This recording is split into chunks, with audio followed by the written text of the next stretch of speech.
Ay, dadaan ako dun sa park. May mama doon. Tapos kakaliwa ako. Wish ko wala ng emergency alert. Bibilis ako maglakad. Siya ba't ngayon ganyan ang Diablo? Kung saan nananalangin ang mga J, doon naman ang gugulo ang Diablo. Let's go, Dora. Kailangan natin pumasok.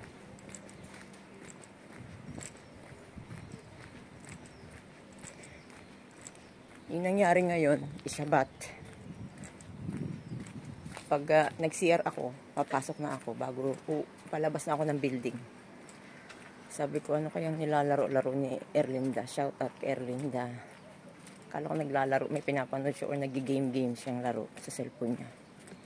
Yung pala, yung cellphone kong naka-download na home front command, nagtunog. So ko, pati yung rocket alert, nag-alert, pero wala pa naman pong sirena. Kala na, makikipasok na ako sa bahay na may bahay dito mamaya. Diba?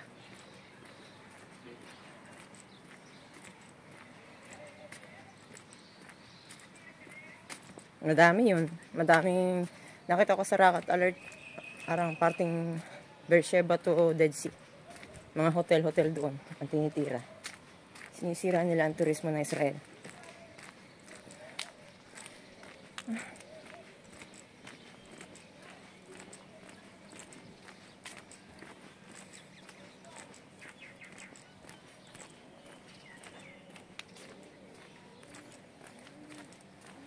Tahimik ngayon kasi Shabbat. Commercial po muna tayo. Saan kayo nakakita ng sirena na nasa disyerto?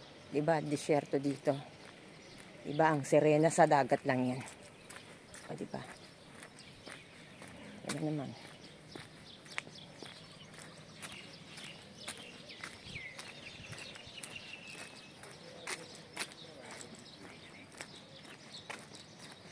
O, diba? After the siren, back to normal. Nasa labas na naman yung mga tao. Sa mga taong katulad ko. Ayun.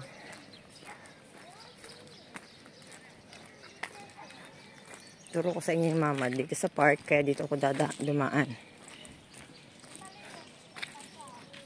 Ayun, yung parang puti na yan. Yun yung puting yan, mama dyan. Kaya diretso lang ako.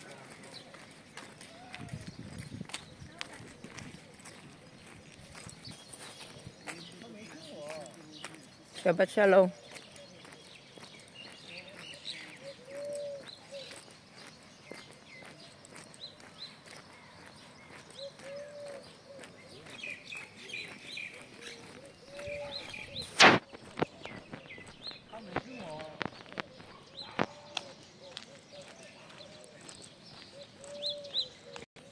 May makakasalubong akong taong relihiyoso.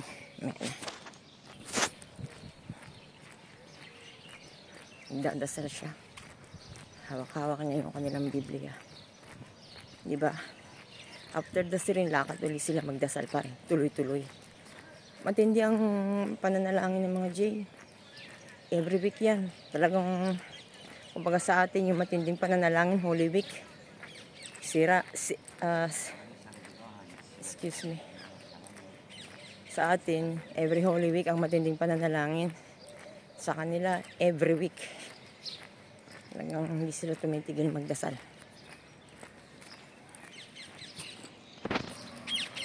Basta huwag niyo kalimutan yung tinuro ni Jesus Christ na in time na talagang matindihan or manalangin everyday. Yung tinuro ni Jesus Christ na Our Father, Mother's Prayer.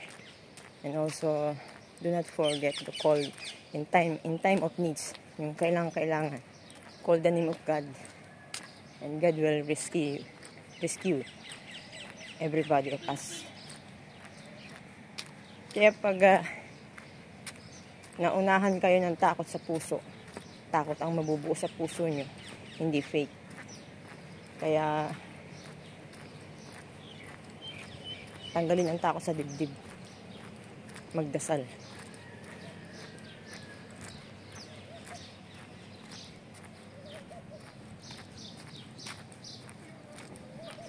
Alam niyo ba, every Shabbat, yun ang favorite ko kapag magpapahinga. Napakatahimik sa Israel kapag Shabbat. Kaso, sa mga gusto kong gumala, yun ang disadvantage. Hindi ka makakagala. Kasi walang travel. Dahil nga ako dito sa may mamad. Ito yung nakita kong bukas, kaya hindi ako nagtitiwala eh. Yun, ito yung mamad.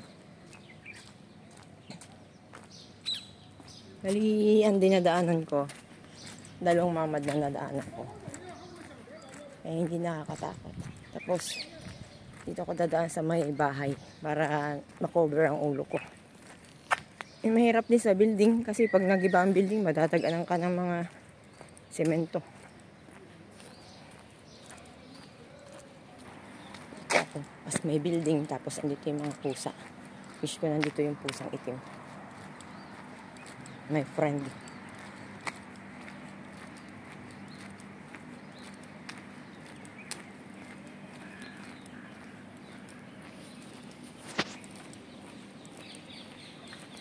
Dito papasok ako dyan sa ilalim ng bahay. Eh kaso sa kalsada lang ako. Shalom, shalom. Huh? How are you? Boker to. But shalom. Okay, bye everybody. Hindi ko pwedeng i-video yung aking pinagtatrabahuhan. At patuloy na lang po tayo mag-ingat. Araw-araw. Bye-bye.